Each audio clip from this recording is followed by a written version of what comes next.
Coming to you from deep inside the bowels of a great big empty. Get ready for another episode of The Home Defense Show with Skip Coryell.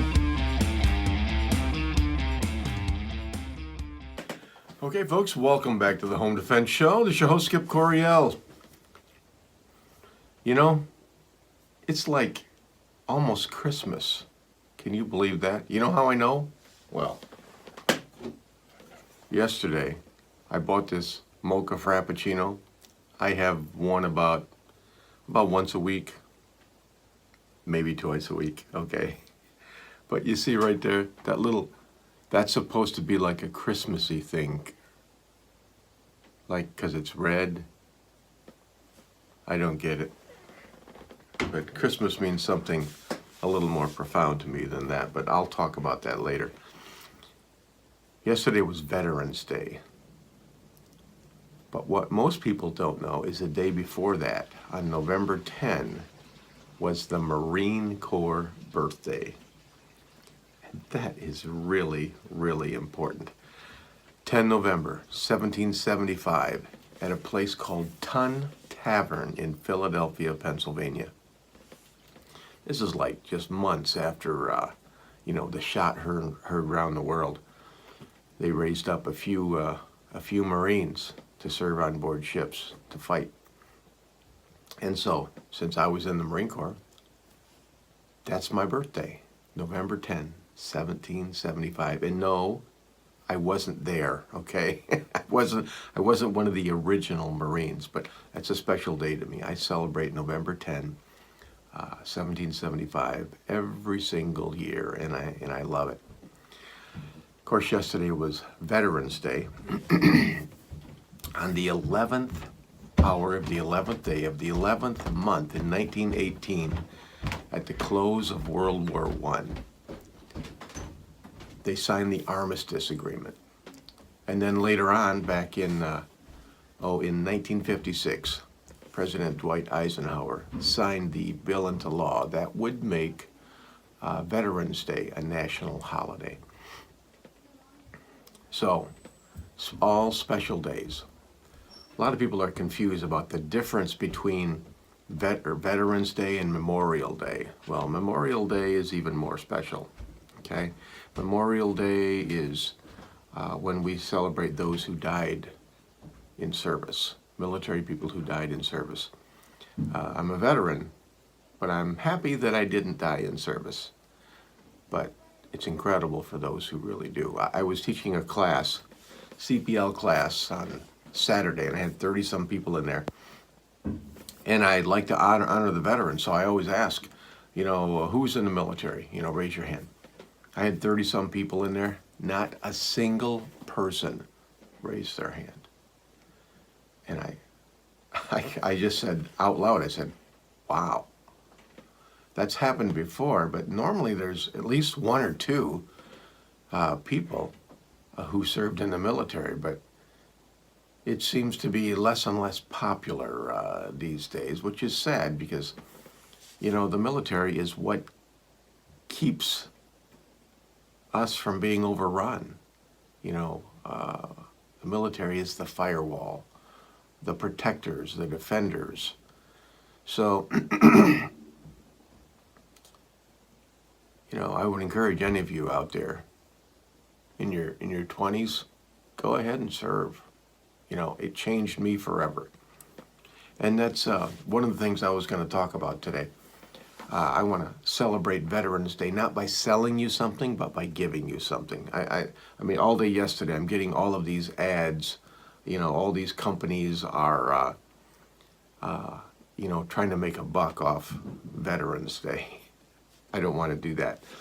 So I'm going to give you a free chapter of my book, Concealed Carry for Christians.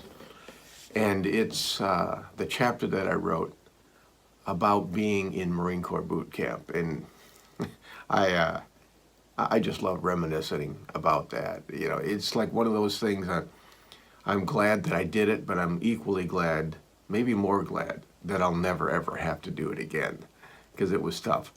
But so, here it is. This is the chapter in Concealed Carry for Christians about me going through Marine Corps boot camp. I hope you enjoy it. And I think next week we'll probably talk about hunting, because opening day, the gun opener here in Michigan, is coming up. And we'll talk about why it's important for protectors and defenders to learn how to hunt. All right, the Skip Coryell Home Defense Show. I will see you again next week.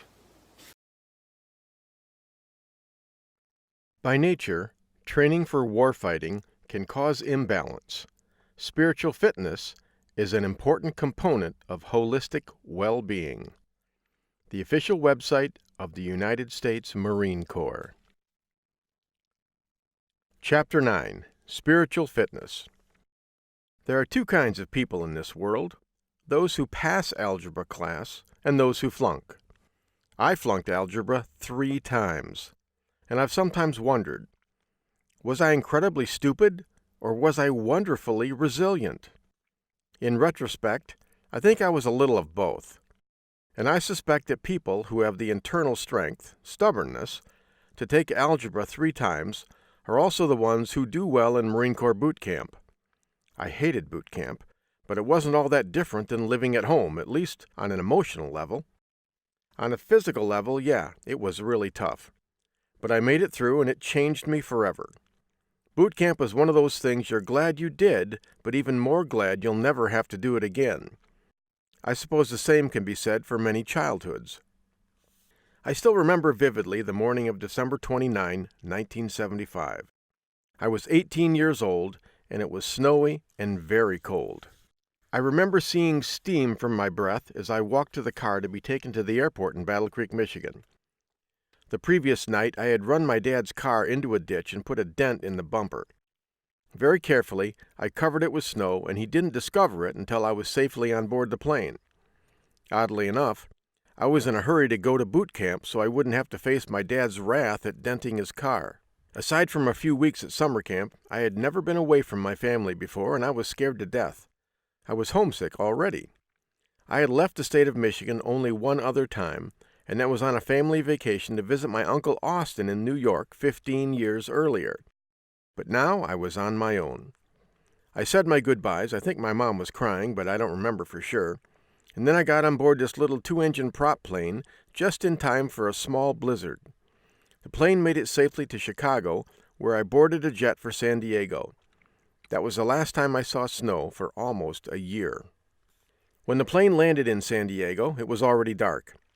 But I remember the warmth hitting my face as soon as I stepped outside. We were immediately loaded onto a bus. I think it was a pukey green color, and driven to the Marine Corps recruit depot. The short drive was very quiet and peaceful in the middle of the night, and although I was still scared, I remember thinking, hey, this may not be so bad after all. It was on that bus ride that I saw my very first palm tree, surrounded by concrete and lit up with neon light. But then the bus pulled into the base and all hell broke loose. Move it, move it, move it! I met the 4 people who were going to dominate my life and change me forever. Sergeant O'Neill. Get out of there, you maggot! Sergeant Marr. Come on, you little turd, move it faster! Gunnery Sergeant Preston. You better be moving there, you little faggot! And last but certainly not least, Platoon Commander Staff Sergeant Tarver. He just stood there and smiled like Lex Luthor, holding a bag of kryptonite. I had taken my first step into a larger world. In the dead of night, they herded us like cattle onto a parade deck and made us line up on the cement. I guess the big difference between fathers and Marine Corps drill instructors is this. My father had always stopped short of killing me, but I wasn't so sure about these guys. They were Jack Nicholson, Charles Manson, and the Incredible Hulk all rolled into one. It must have been 10 or 11 p.m. when we arrived, but they didn't let us sleep. Instead, they marched us all over the base for the rest of the night. They took away our civilian clothes and gave us new ones. In fact, they issued us all kinds of green stuff, which I later learned was correctly called olive drab. They issued us black, leather military boots, which didn't fit. To this day, my feet are little more than clubs, which I use as props to hold myself up.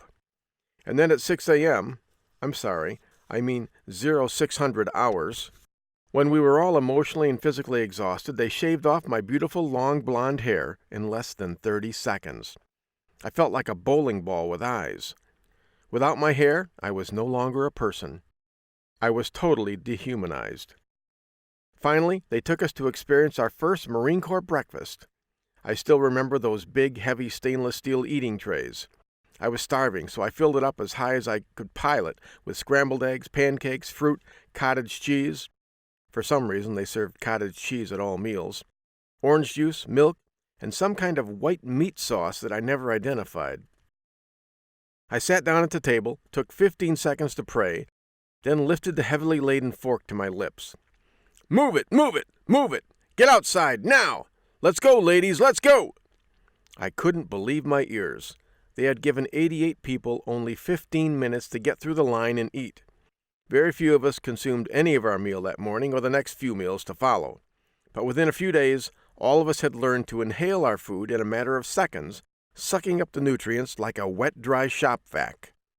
In Marine Corps boot camp, a series is composed of 4 platoons, and a platoon is composed of approximately 80 recruits. My platoon number was 1001, as we were the first platoon formed in the Marine Corps for the year of 1976 in San Diego, California. I was in Marine Corps boot camp for a total of 13 weeks.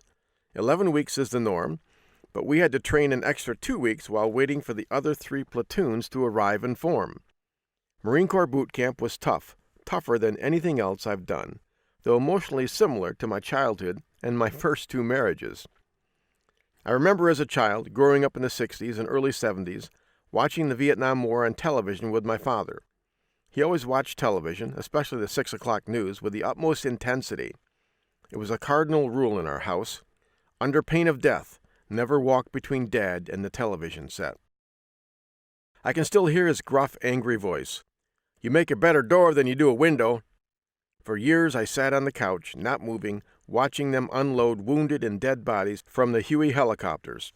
All the while, my father would lecture me on the evils of communism, how they had to be stopped before they took over the world. I didn't understand his obsession then, but in retrospect, it all makes sense. He had fought the massive hordes of Chinese communists in Korea, and it had shaped him forever. He was afraid of them. Part of the reason I joined the Marine Corps was to make my father proud of me. That part worked. He was proud, very proud. But another reason was flat-out guilt at missing the Vietnam War. Since I grew up watching it on television, I also grew up knowing in my heart of hearts that I would be sent to fight in that war. It was a given. When I turned 18, I would enlist and go fight for my country. The thought terrified me to my core. I recall the happy and sad day in spring of 1975 when the communists marched into Saigon. I was just finishing my senior year in high school, and I remember the sense of relief I felt, knowing that I wasn't going to die in a rice paddy in some far-off land. Later, I felt ashamed of my cowardice. Throughout the years, I have developed a keen sense of respect and admiration for Vietnam veterans, even to the point of identifying with them. The military does that to you, develops a keen and overwhelming instinct inside the individual for country and corps. Eventually, I developed a mild case of survivor's guilt, because I was supposed to fight, and I had not. I had been too young. To this day, a mild guilt still lingers. But in January of 1976, I had bigger problems. These drill instructors were maniacs. They hated me. They were going to kill me. How was I going to make it through the next 13 weeks? The answer came from a most unexpected place. Every other night or so, I pulled guard duty, and I loved it. I suppose that sounds odd, but there has always been something about the still of the night that has drawn me to it. I love to be awake while others are asleep. I feel closer to God when that happens.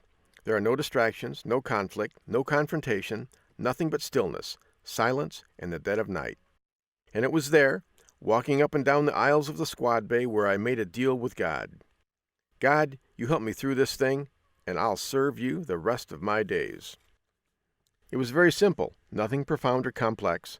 I had just come to the end of myself, and, as luck would have it, there I found God. He'd been waiting there all along. Who would have thought that God had been waiting for me in Marine Corps boot camp? It's always the last place you look. Be still and know that I am God. I will be honored by every nation. I will be honored throughout the world. Psalm chapter 46, verse 10, New Living Translation. There was no free time in boot camp except for 3 hours on Sunday morning. Looking back, it was a bit humorous the way the drill instructors handled it. They would say, "You now have 3 hours of free time, and during that free time, you will shine your brass, shine your boots, do your laundry, and study your general orders," etc., so on and so forth.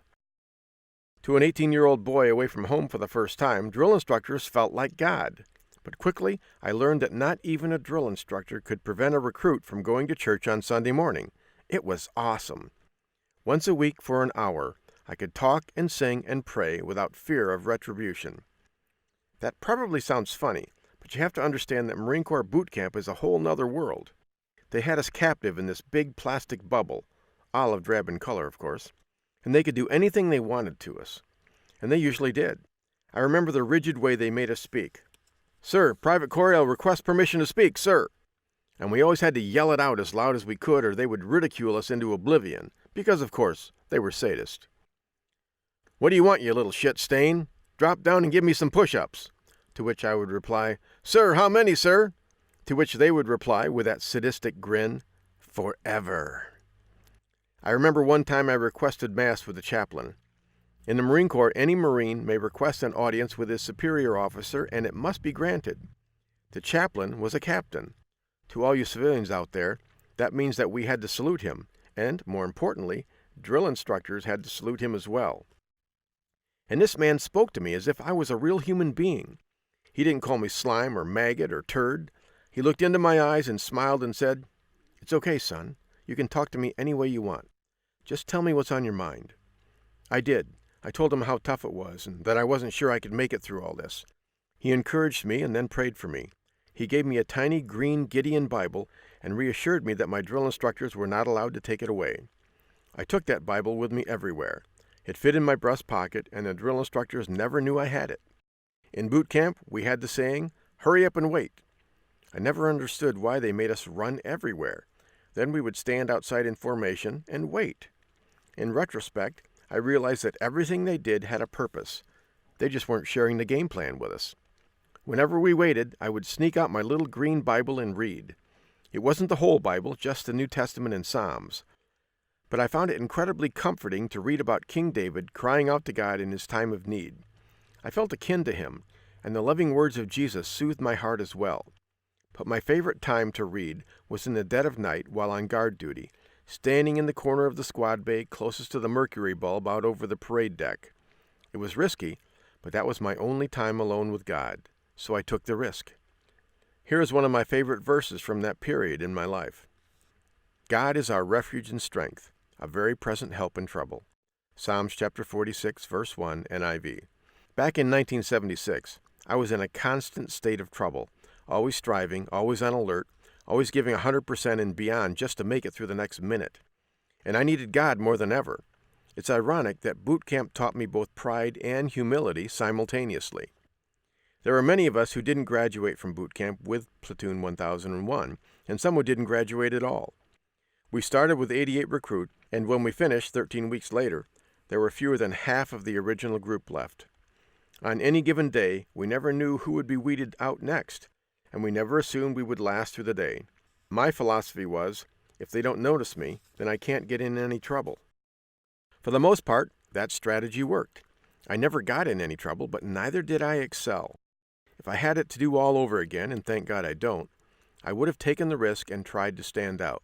The ones who did that either succeeded or crashed and burned on the parade deck. It was never pretty. I remember one person in particular. He had gone to sick call and gotten a prescription medication for a cold. The pressure and stress had become too much for him, so he took the whole bottle of pills. I was surprised at the reaction of my drill instructors.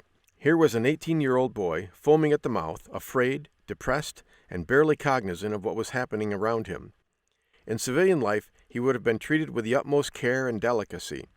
But Sergeant Marr, he was 6'6" and built like a mountain. Sergeant O'Neill and Gunnery Sergeant Preston all gathered around him, got 6 inches from his face, and began screaming at him. "You're going to jail, boy. It's against the law to damage Marine Corps property. Don't you eyeball me, boy. Stand at attention. Arms at your sides, shoulders back, eyes to the front." The rest of the platoon stood on our footlockers at the position of attention, eyes straight ahead, terrified of the lunatics who were in charge of us. But I kept sneaking glimpses of that poor recruit. Within 15 minutes, 2 military police officers came, handcuffed him, and drug him out of the squad bay. We never saw him again, and to this day, I have no idea if he's alive or dead. About a month into our training, our numbers were becoming depleted. I remember the first few weeks we had PT, physical training. We were followed by an ambulance every time we ran. Eventually, someone would fall behind, and if they couldn't catch back up, the ambulance scooped them up and hauled them away, and we would never see that particular recruit again. I always wondered what they were doing to these guys. I had read the novel Soylent Green in high school, and I couldn't get it off my mind. Were they shooting them? Were we eating them in the hash? I didn't know until about 5 weeks into our training. Right about then, new recruits started showing up and were added to our numbers. From them, we discovered a little more about how things operated. I remember Private Strang. He was tall, skinny, and he couldn't do even 3 pull-ups. When Private Strang joined Platoon 1001, he had already been in Marine Corps boot camp for close to a year. I was amazed that anyone could endure boot camp for that long, so he gained my immediate respect and sympathy. From Private Strang, we learned the following. All the ones who dropped out during PT were set back in their training and were picked up by later platoons. He told us about the Bad Boy Platoon. That's where they sent recruits who were in need of an attitude adjustment. I remember marching by the Bad Boy Platoon one day. It seemed surreal to watch all those Marine Corps recruits chained together in shackles, breaking concrete with sledgehammers. I think the drill instructors marched us by them on purpose, for our own good, of course, strictly to show us what would happen if we ever disobeyed. And then there was the Motivational Platoon. This platoon was composed of recruits who just couldn't quite make the grade without extra help. We called them the slow class. And last but certainly not least, we had the Fat Body Platoon. They did a lot of exercise and didn't eat much. We had all kinds of people in our platoon, black inner-city guys, Hispanics, white farm boys, even a few blue bloods, but the drill instructors treated us all the same. Marine Corps boot camp, as far as I could tell, was truly colorblind. We were all just different shades of olive drab. I still remember Private Sharkey. He was pretty cocky and full of himself. He used to sit on his footlocker, shining his boots with a smile on his face, all the while saying, "Isn't this great? We're going to be Marines, and as soon as we graduate, we get to kill people. Imagine that, getting paid to kill." I never turned my back on Private Sharkey.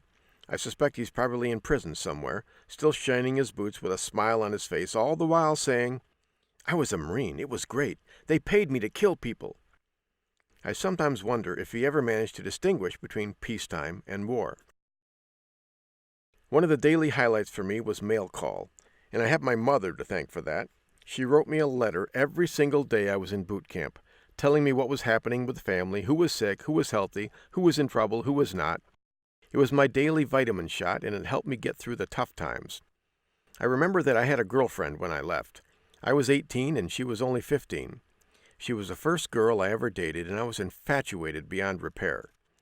When I said goodbye to her the day before I left, I said to her, "Well, absence makes the heart grow fonder."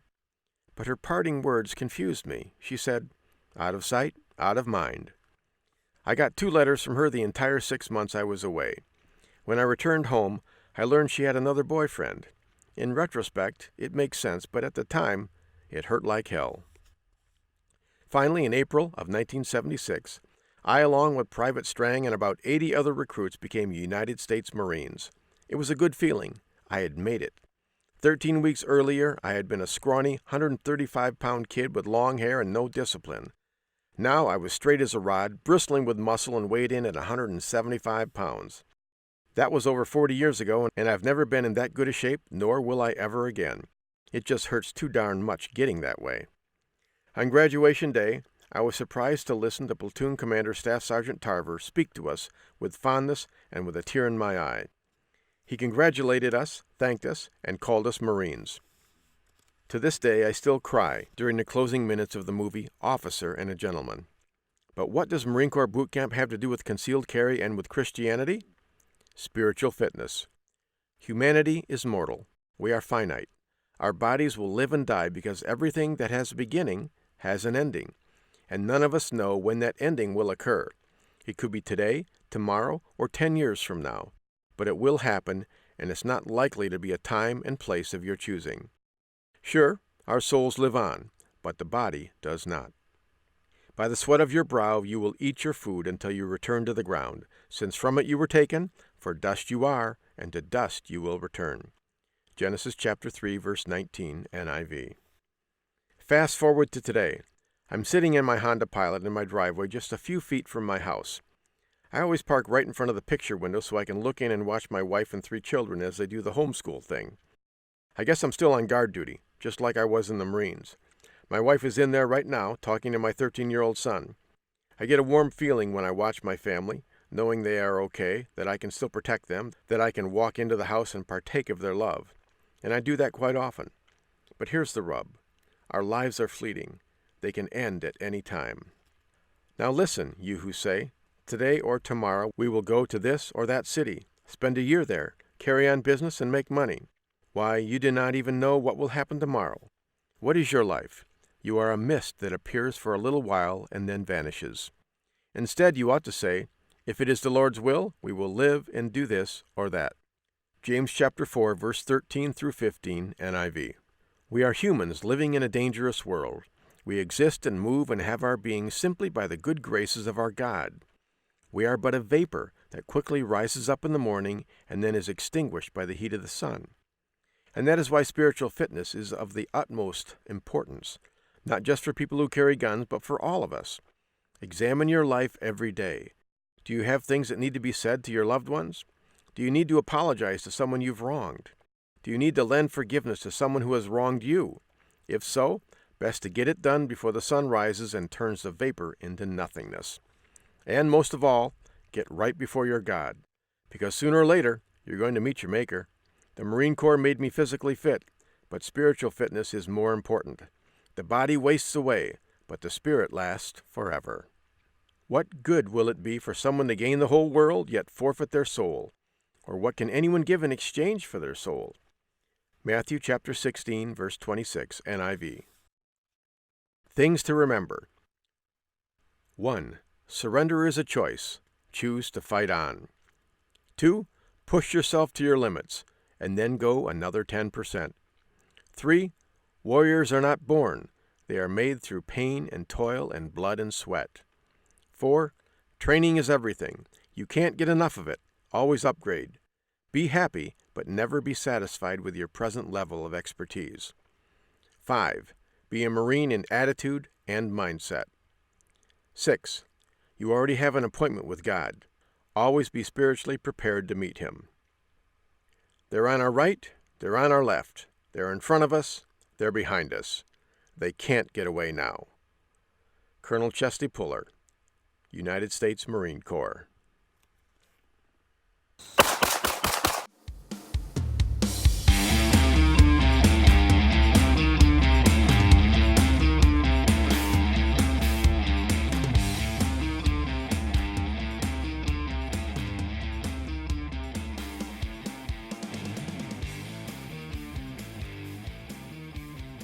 Bye-bye, boys! Have fun storming the castle!